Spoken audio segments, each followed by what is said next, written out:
নমস্কার, আপনারা দেখছেন নিউজ টাইম। প্রাইম টাইম নিয়ে আমি বৃষ্টি রয়েছে আপনাদের সঙ্গে। আর এই বুলেটিনের শুরুতেই যে খবরে চোখ রাখবো, আর মাত্র কয়েক ঘন্টা অপেক্ষা, রাত পেরোলেই তৃণমূলের শহীদ সমাবেশ। 26-এর ভোটের আগে তৃণমূলের শেষ শহীদ সমাবেশ, এটি আর শেষ মুহূর্তের প্রস্তুতি একেবারে তুঙ্গে। ধর্মতলায় 21শে জুলাইয়ের সমাবেশে ত্রিস্তরীয় মঞ্চ তৈরি করা হয়েছে। মূল মঞ্চে ভাষণ রাখবেন মুখ্যমন্ত্রী মমতা বন্দ্যোপাধ্যায় সহ শীর্ষ নেতৃত্বরা। মঞ্চ ঘিরে কড়া নিরাপত্তা। 26-এর বিধানসভার আগে এটাই শেষ 21শে জুলাই, মেগা সোমবার হতে চলেছে। আর ফলত শেষ মুহূর্তের প্রস্তুতি একেবারে তুঙ্গে। জেলামুখী রয়েছেন কর্মী সমর্থকেরা। বিভিন্ন জেলা থেকে সভায় আসছেন বিভিন্ন কর্মী সমর্থকেরা বিভিন্ন জেলা থেকে। ধর্মতলায় তৈরি হয়েছে তৃণমূলের শহীদ সমাবেশের ত্রিস্তরীয় মঞ্চ, যেখানে মূল মঞ্চে বক্তব্য রাখবেন তৃণমূল সুপ্রিমো মমতা বন্দ্যোপাধ্যায়। আরো বিস্তারিত জানবো, আমাদের সঙ্গে টেলিফোনে রয়েছেন প্রতিনিধি মৌমিতা মিত্র। মৌমিতা, একেবারে বলা চলে আর কয়েক ঘন্টার অপেক্ষা, আর তারপরেই 21শে জুলাই, আর তৃণমূলের শহীদ সমাবেশ। শেষ মুহূর্তের প্রস্তুতির ছবিটা ঠিক কি? ত্রিস্তরীয় মঞ্চ তৈরি করা হয়েছে এবং সেই মঞ্চ তৈরির প্রস্তুতি, অর্থাৎ মঞ্চ তৈরির কাজ একেবারে শেষ পর্যায়ে বলা যায়। তৃণমূল কংগ্রেসের একাধিক শীর্ষ নেতৃত্ব তারা সভাস্থল পরিদর্শনে এসেছিলেন। মন্ত্রী শশী পাজা থেকে শুরু করে অরূপ বিশ্বাস, সুব্রত বক্সী, একাধিক নেতৃত্বকে আমরা দেখতে পাচ্ছি যে মঞ্চ পরিদর্শনে তারা এসেছেন। নিরাপত্তার দিক থেকেও যথেষ্ট আঁটোসাঁটো করা হয়েছে। পুলিশ কমিশনার মনোজ ভার্মা তিনি নিজে একাধিক ডিসি পদমর্যাদার আধিকারিকদের নিয়ে নিরাপত্তা ব্যবস্থা খতিয়ে দেখেন এবং তৃণমূল সুপ্রিমো মমতা বন্দ্যোপাধ্যায়েরও সভাস্থলে আসার কথা রয়েছে। তিনি প্রত্যেক বছরই 21শে জুলাইয়ের আগের দিন আসেন, তিনি নিজে গোটা বিষয়টি খতিয়ে দেখেন। সেই মতোই আজকেও তার আসার কথা রয়েছে। উল্লেখযোগ্যভাবে আমরা দেখছি অনুব্রত মণ্ডল তিনি এসেছেন। যদিও সভাস্থলের বাইরে থেকে বেশ কিছুক্ষণ বসিয়ে রাখা হয়, তাকে অপেক্ষা করানো হয়েছিল এবং মূলত শহর কলকাতা এবং পার্শ্ববর্তী অঞ্চলে যারা নেতা মন্ত্রীরা রয়েছেন, কাউন্সিলররা যারা রয়েছেন, তারা প্রত্যেকেই কিন্তু 21শে জুলাই এই সভাস্থলে রয়েছেন এবং প্রত্যেকেই শেষ মুহূর্তে প্রস্তুতি খতিয়ে দেখছেন। এবং যেহেতু 26-এর বিধানসভা নির্বাচনের আগে শেষ 21শে জুলাই বলা যায়, সেক্ষেত্রে সমস্ত রকম প্রস্তুতি সেরে ফেলা হয়েছে এবং গতবারের তুলনায় এবারে রেকর্ড সংখ্যক কর্মী সমর্থকদের ভিড় হবে এমনটি আশা করছেন তৃণমূল নেতৃত্বরা।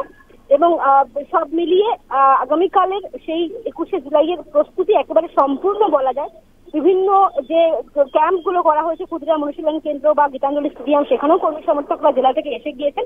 সব মিলিয়ে আর রাত পোহালেই বলা যায় 21শে জুলাই এবং তার সমস্ত প্রস্তুতি সেরে ফেলা হয়েছে এবং পুলিশের নিরাপত্তার দিক দিয়েও যথেষ্ট আঁটোসাঁটো করা হয়েছে। বেশ, অনেক ধন্যবাদ মৌমিতা। আমরা কথা বলছিলাম প্রতিনিধি মৌমিতা মিত্রের সঙ্গে।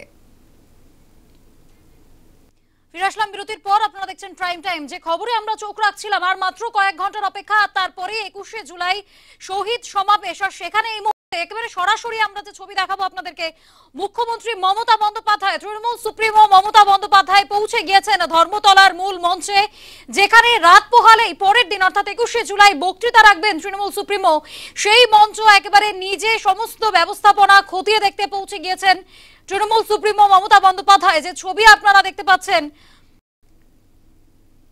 নিরাপত্তা ব্যবস্থা থেকে সম্পূর্ণ ব্যবস্থা খতিয়ে দেখছেন তৃণমূল সুপ্রিমো মমতা বন্দ্যোপাধ্যায়। সবার সঙ্গে কথা বলছেন,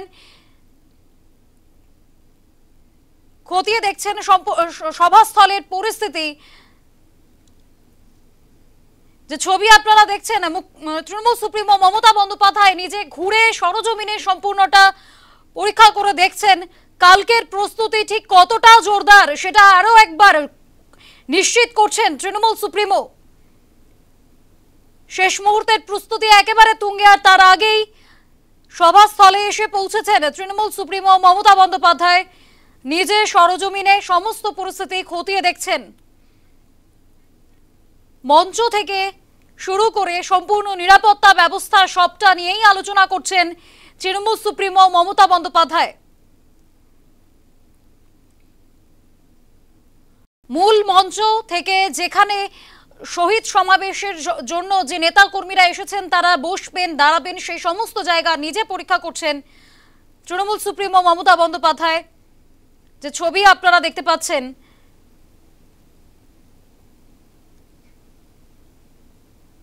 শেষ মুহূর্তের প্রস্তুতি একেবারে তুঙ্গে।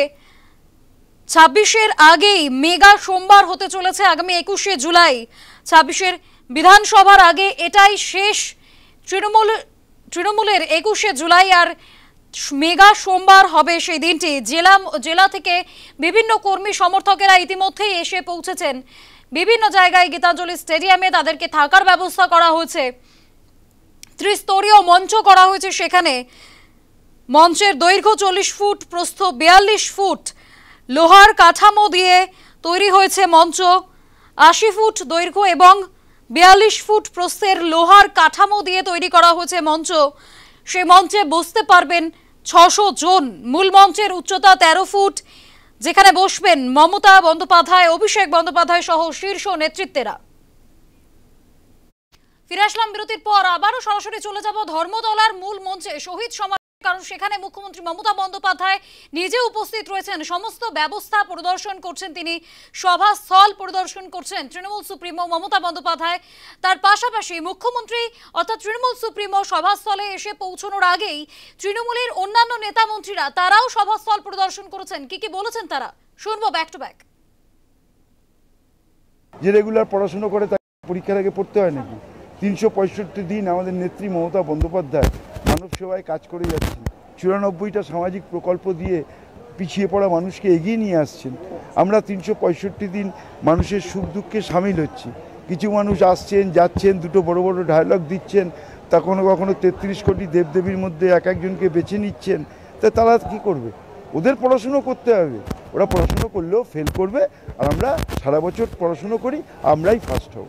যে অমানবিক অত্যাচার 34 বছর সিপিএম করেছে, আর গত 12 বছর 10 বছর 12 বছর ধরে যে মানসিক অত্যাচার এবং বাংলার মানুষের প্রতি যে অত্যাচার, বাংলার মানুষকে যে পেটে মারা ভাতে মারার যে একটা চক্রান্ত এতদিন ধরে বিজেপি করেছে, এখন তো বাংলা ভাষাকে শেষ করার একটা চক্রান্ত করছে। তারই প্রতিবাদে মানুষ পায় আজকে হাজার হাজার কিলোমিটার দূর থেকে আসছেন আজকে শহীদদের তর্পণ করতে আর শপথ নিতে যে বাংলায় কোনো সাম্প্রদায়িক শক্তির জায়গা হবে না। তো সবসময় তিনি গতানুগতিকতায় বিশ্বাস করেননি। তিনি রেকর্ড ভাঙার জন্য জন্মগ্রহণ করেছেন।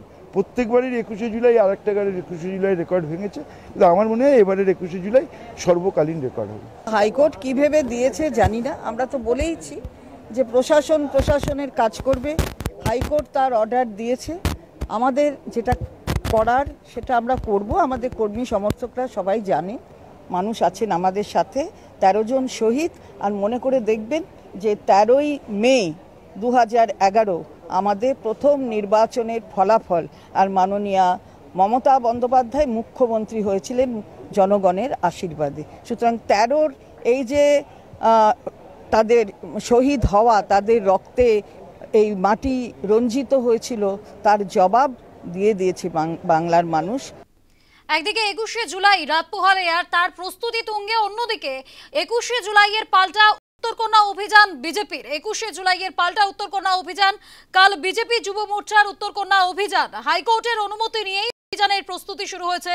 শুভেন্দু অধিকারের নেতৃত্বেই উত্তরকন্যা অভিযান করবে যুব মোর্চা বিজেপি। 10,000 কর্মী নিয়ে অভিযানের অনুমতি দেওয়া হয়েছিল হাইকোর্টের তরফ থেকে। অভিযানের আগে ইতিমধ্যেই থিম সংও লঞ্চ করা হয়েছে বিজেপির তরফে। কড়া নিরাপত্তায় মোড়া উত্তরকন্যার প্রশাসনিক ভবন। 21শে জুলাইয়ের প্রস্তুতি মিছিল, আর সেখানেই দল বিরোধী স্লোগান। মমতা বন্দ্যোপাধ্যায়, অভিষেক বন্দ্যোপাধ্যায়ের নামে বিরোধী স্লোগান তুলছেন দলের মধ্যে থাকা নেতা কর্মীরা। তৃণমূলের মিছিলে দল বিরোধী স্লোগান, মমতা অভিষেকের বিরুদ্ধে স্লোগান, অস্বস্তিতে পটাশপুর তৃণমূল নেতৃত্ব।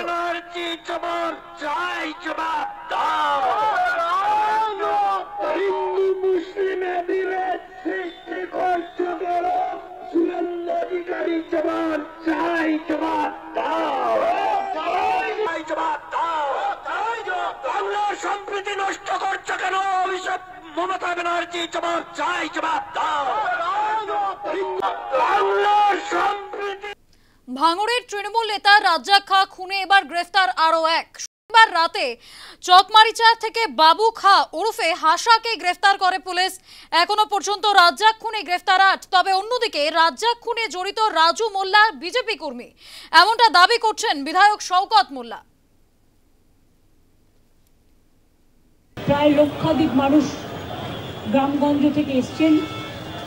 যদিও চারিদিকে জল ছাড়ায় এবং অতিবৃষ্টির ফলে অনেক অঞ্চল জল প্লাবিত, তা সত্ত্বেও প্রাণের টানে, শেকড়ের টানে এবং শহীদ স্মরণে, শহীদ তর্পণে এবং এই দিনটাকে আমরা শহীদ দিবস হিসেবে পালন করি। তার কারণ হচ্ছে আজকে যে গণতন্ত্র আপনারা দেখতে পাচ্ছেন বাংলায়, যে যাই কুৎসারটা, আগে তো একথা সত্য মানুষ ভোট দিতে পারতো না। এমনকি কলকাতায় নিশ্চয়ই আপনারা ভুলে যাননি, আমি সপ্তপল্লী থেকে শুরু করে সমস্ত মাল্টি স্টোর বিল্ডিংয়ে তালা দিয়ে রেখে দেওয়া হতো সিপিএমের আমলে। কাউকে ভোটাধিকার প্রয়োগ করতে দিত না, গ্রামগঞ্জেও দিত না। এই অবস্থায় আমাদের বিরাট আন্দোলন হয়েছিল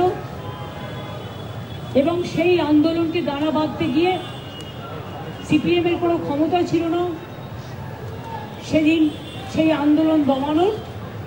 গণতন্ত্রের কণ্ঠরোধ করে তারা এমনভাবে গুলি চালিয়েছিল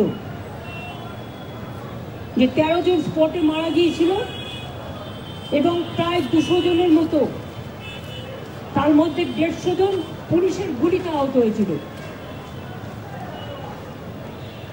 দাবি ছিল একটাই, no ID card, no vote.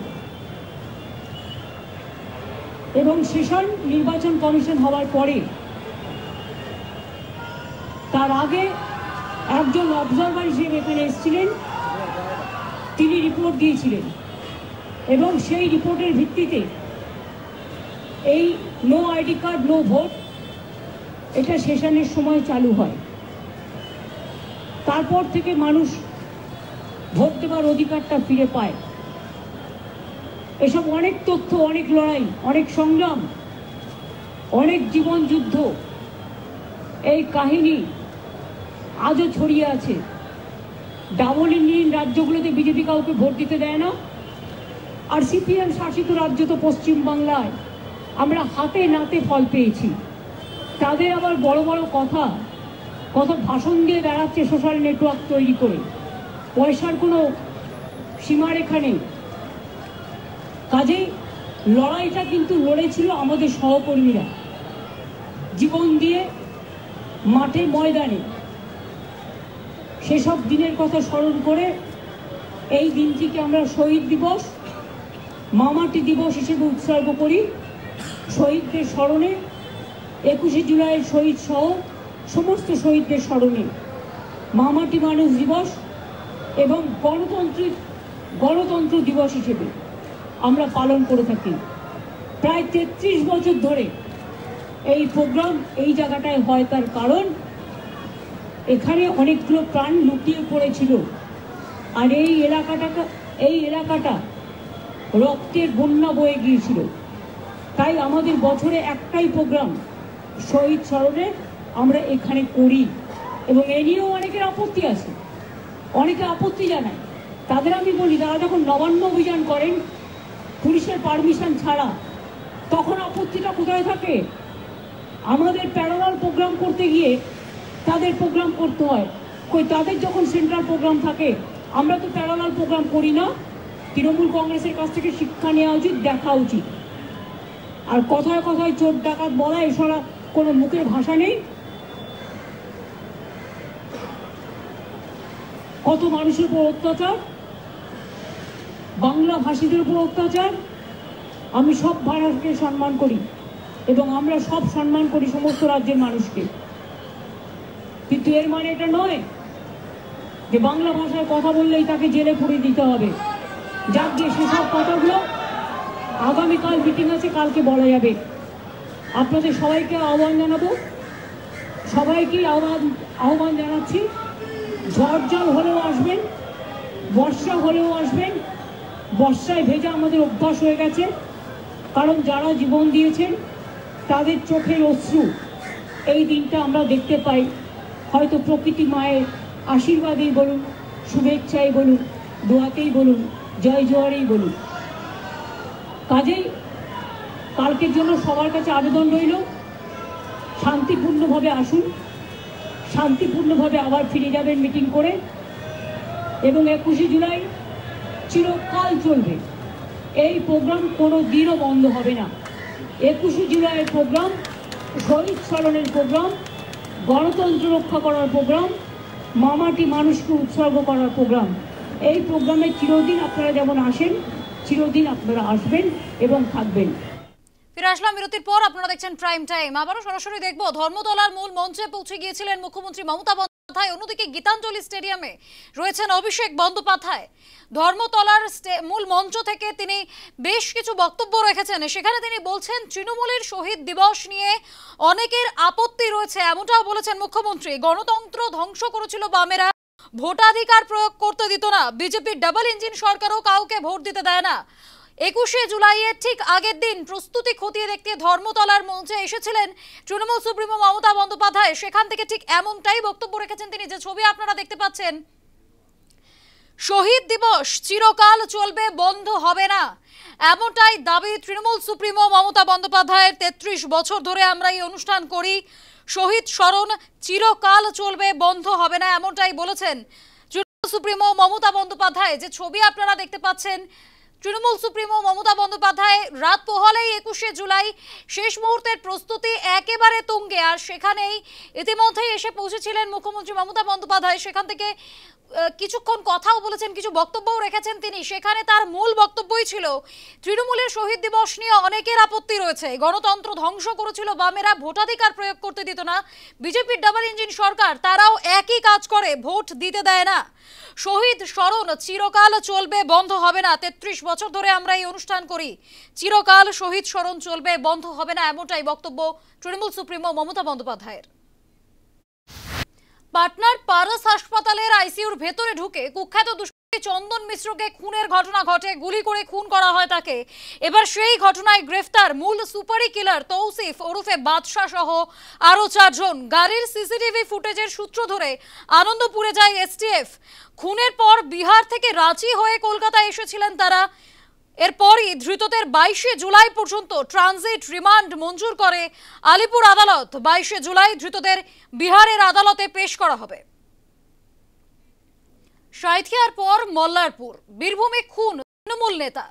এই ঘটনায় মল্লারপুরের বিসিয়া গ্রামে চাঞ্চল্য ছড়িয়েছে। অভিযোগ, বোমা মেরে খুন করা হয়েছে তাকে। দুষ্কৃতীরা বিজেপি আশ্রিত বলেও অভিযোগ উঠছে। নিহত বাইতুল্লাহ শেখ ব্লক কমিটির সদস্য, তার স্ত্রী শাকিলা বিবি, তিনি মৎস্য কর্মাধ্যক্ষ। অভিযোগ, চা খাওয়ার সময় দুষ্কৃতীরা বোমা ছোড়ে, আর সেই বোমাতেই মৃত্যু হয় তার। রামপুরহাট মেডিকেলে নিয়ে গেলে তাকে মৃত বলে ঘোষণা করেন চিকিৎসকেরা।